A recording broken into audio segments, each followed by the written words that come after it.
Tamil Nadu BJP నేత అన్నమలై రాజీనామా చేశారు. అన్నమలై రాజీనామాకు బీజేపీ అధిష్టానం ఆమోదం తెలిపింది. రాజీనామాను ఆమోదించినట్టుగా నితిన్ నబీన్ ప్రకటించారు. సమాజంలో మార్పు తేవాలని భావించారని అన్నమలై తెలిపారు. అయితే తన అనుకున్నవి బీజేపీతో సాధ్యం కాలేదన్నారు. త్వరలోనే కొత్త పార్టీ పెడుతున్నట్లుగా ప్రకటించారు.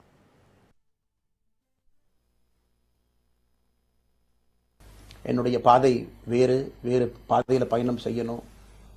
இலக்குகள் இன்னும் பெரிதாக இருக்கிறது. நிறைய மக்கள் இணைச்சு செயல்படணும்.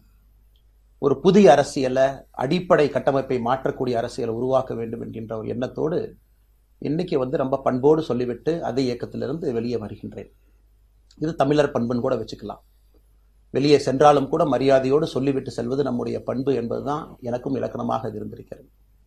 இன்றிலிருந்து நம்முடைய ஒரு புதிய பாதை, ஒரு புதிய இயக்கம், ஒரு புதிய பொலிட்டிக்கல் மூமெண்ட் அடிப்படையிலிருந்து ஒரு புதிய பரிமாணத்தோடு பார்வையோடு பார்க்கக்கூடிய ஒரு விதத்தில் தான் நம்முடைய மூமெண்ட்டை நம்ம ஆரம்பிக்கணும். நீங்கள் எல்லோரும் சேர்ந்து இணைஞ்சு அதை ஆரம்பிக்கணும் அப்படிங்கிறது என்னுடைய பெரிய ஆசைங்க.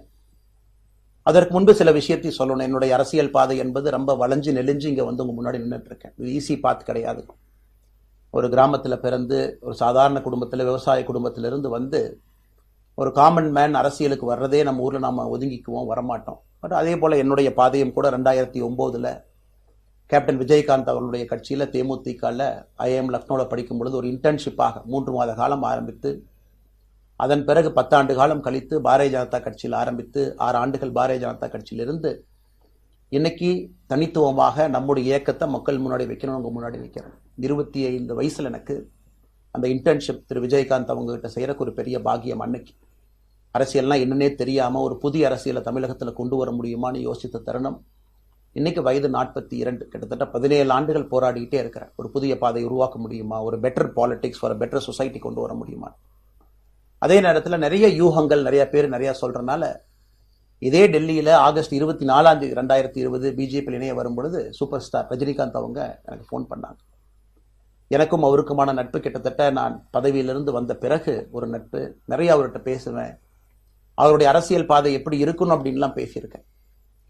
அப்ப திரு சூப்பர் ஸ்டார் அவர்கள் இங்க டெல்லியிலிருந்து திரும்ப வரணும், அவருடைய இயக்கத்தில் இணைய வேண்டும் என்ற வேண்டுகோளை ஆகஸ்ட் 24 ஒரு நாளைக்கு முன்னாடி பிஜேபியில சேரும் பொழுது வைத்த பொழுது 3 விஷயம் தான் என் கண் முன்னாடி இருந்துச்சுங்க. தமிழ்நாட்டுக்கு எது நல்லது, அது எந்த மாற்று கருத்தும் இல்லை, சூப்பர் ஸ்டார் அரசியலுக்கு வர்றதுதான் தமிழ்நாட்டுக்கு